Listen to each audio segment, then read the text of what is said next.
इस जीवन को जब हम जी रहे हैं और जब हम मुश्किलों का सामना करते हैं, हम थक जाते हैं, हार जाते हैं और हम सोचते हैं कि हमारे पास कोई सहायता नहीं है, उन समय में ईश्वर ही हमारे सहायक हैं।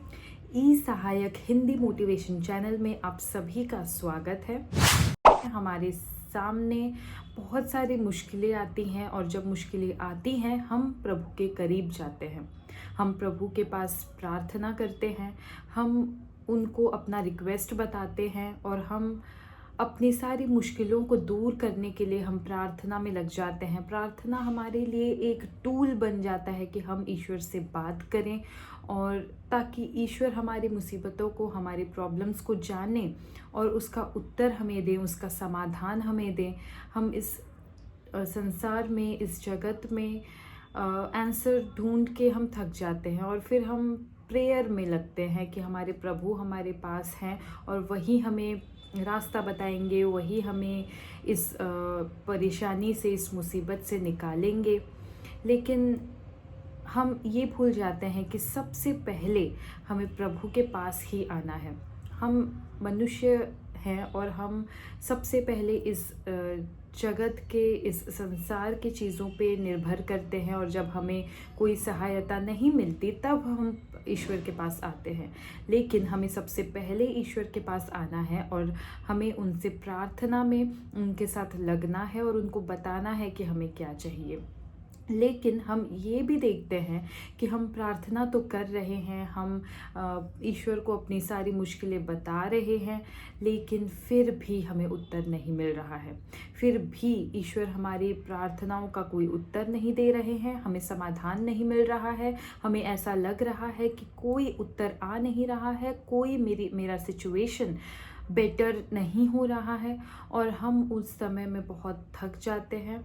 हमारी ताकत प्रार्थना करते करते और विश्वास रखते रखते कम होते जाती है, हम कमज़ोर होते जाते हैं, हम निराश हो जाते हैं और हमें समझ में नहीं आता कि क्या वो हमारी प्रार्थना सुन रहे हैं, क्या उनके पास हमारी प्रार्थना पहुंची, क्या उनके पास हमारा निवेदन पहुंचा है, क्या मुझे इस चीज़ का उत्तर मिलेगा, क्या ईश्वर मेरी प्रार्थनाओं का उत्तर कभी देंगे। इस प्रकार का क्वेश्चन, इस प्रकार के डाउट्स हमारे मन में आते हैं और आज हम दानिएल के जीवन में देखेंगे। दानिएल 10 उसके 12 पद में लिखा है कि दानिएल के जीवन में वो इज़राइलियों के लिए प्रार्थना करना शुरू किए और उन्होंने 21 डेज़ तक, लगातार 3 वीक्स तक उन्होंने प्रार्थना किया।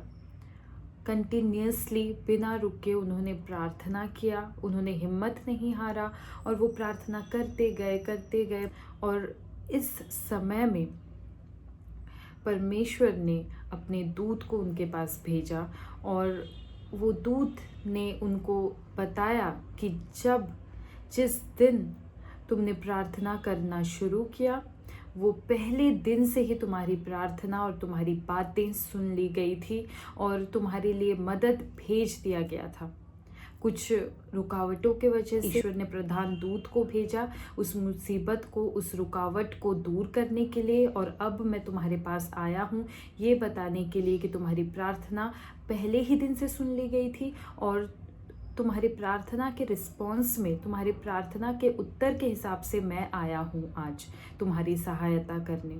ऐसा दूत ने दानिएल को बताया और वही सेम आज ईश्वर हमें भी बताना चाहते हैं कि हम सब, आप और मैं, उनके प्रिय हैं और उन्होंने वो पहले ही दिन से, जब कि हमने प्रार्थना करना शुरू किया, निवेदन करना शुरू किया, हमने अपने दुख, दर्द, मुश्किल, तकलीफ़ अपने परमेश्वर के चरणों में रखा, उसी दिन, वो पहले ही दिन से उन्होंने हमारी प्रार्थना सुन ली है और उन्होंने ऑलरेडी मदद भेज दिया है। ऐसा नहीं है कि वो नहीं सुन रहे हैं। ऐसा हो सकता है कि कुछ रुकावटें हो और उस रुकावट को भी हमारे ईश्वर मदद भेजेंगे, उन रुकावटों को भी दूर करने के लिए। जो जंग हमें लग रहा है कि हम लड़ रहे हैं, जो ये बैटल और ये लड़ाई हम लड़ रहे हैं, सोच रहे हैं, वो हम नहीं लड़ रहे, वो हमारे ईश्वर ऑलरेडी लड़ रहे हैं। हमें लग सकता है कि इतनी सारी मुश्किलों का सामना मुझे खुद अकेले करना पड़ रहा है। मैं प्रार्थना तो कर रही हूँ, मैं विश्वास कर रही हूँ, लेकिन मुझे उत्तर नहीं मिल रहा है। लेकिन उत्तर ऑलरेडी भेजा जा चुका है और प्रार्थना ऑलरेडी सुन ली गई है हमारे ईश्वर के द्वारा। हमें चिंतित होने की आवश्यकता नहीं है, क्योंकि ये लड़ाई और ये जंग जो हमें लग रहा है कि हम लड़ रहे हैं, वो हमारे ईश्वर लड़ रहे हैं। वो मदद भेज रहे हैं, और चाहे कितनी भी रुकावटें हों, वो उस रुकावटों को, उन हर प्रकार की रुकावटों को हरा के और दूर करके हमें सहायता करेंगे। वो खुद सहायता करेंगे। हमें किसी भी चीज़ के लिए घबराने की ज़रूरत नहीं है। डिले हो सकता है, हमें लग सकता है कि देरी हो रही है, लेकिन उस देरी का मतलब, उस डिले का मतलब ये नहीं कि हमारे ईश्वर ने हमारी प्रार्थना नहीं सुनी है, वो हमारी प्रार्थना नहीं सुनना चाहते, हमारा दर्द नहीं समझ रहे हैं, या हमें उत्तर नहीं मिलेगा। देरी हो सकती है, लेकिन हमारे परमेश्वर का समय सबसे परफेक्ट टाइम है, और वो उसी परफेक्ट टाइम में हमें हमारा उत्तर देंगे, हमें सहायता करेंगे।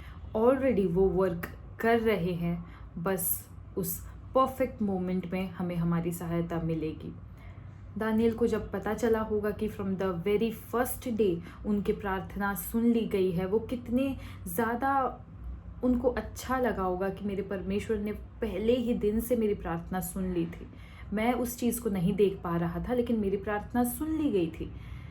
सेम हमारे साथ भी आज हमें नहीं दिख रहा है कुछ होते हुए। हम बहुत ही टूट जाते हैं कि मैं इतने टाइम से, 1 महीना हो गया, 2 महीना हो गया, 1 साल हो गए, 2 साल हो गए, मैं प्रार्थना कर रहा हूँ, लेकिन मुझे उत्तर नहीं मिल रहा है, ईश्वर सुन ही नहीं रहे हैं। कभी कभी हमारे मन में ऐसा भी आता है कि क्या ईश्वर हैं? अगर ईश्वर हैं तो उत्तर क्यों नहीं मिल रहा? उन्होंने ऑलरेडी हमारे लिए हेल्प भेज चुके हैं, और हमें उत्तर मिलने वाला है। हमें दानियल की तरह लगातार दृढ़ विश्वास के साथ बने रहना है, प्रार्थना करते रहना है, और थकना नहीं है, हारना नहीं है। अगर भी हम थक रहे हैं तो ईश्वर का वचन ही हमें ताकत देगा। हमें वचन में बने रहना है, उनके वचन को बोलते रहना है कि वचन के द्वारा आपने मुझे ये बताया, ये रिवील किया कि आपने पहले ही दिन से मेरी प्रार्थना सुन ली है, और इसीलिए मैं उसी विश्वास के साथ आगे बढ़ रहा हूँ कि मेरे लिए हेल्प ऑलरेडी भेजा जा चुका है, और मैं इस प्रार्थना का उत्तर पाने वाला हूँ।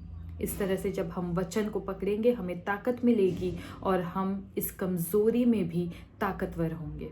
मैं आशा करती हूँ कि इस वचन के द्वारा ईश्वर ने आप सभी से बात की है, और ऐसे हर मोमेंट में जब भी आप ऐसे लो फील करते हैं, ईश्वर के वचन को याद कीजिए, और याद रखिए, खुद को याद दिलाइए कि हमारे ईश्वर हमारी सहायता करेंगे, उन्होंने हमारी प्रार्थनाएं सुन ली हैं। मैं रिक्वेस्ट करूंगी कि अगर आपके जीवन में कोई भी आपके ऐसे फ्रेंड्स हैं जिनको कि ये लग रहा है कि उनकी प्रार्थना नहीं सुनी जा रही है, आप उनको भी ये वीडियो शेयर करें, ताकि वो भी ईश्वर के वचन के द्वारा आशीषित हों। आमीन।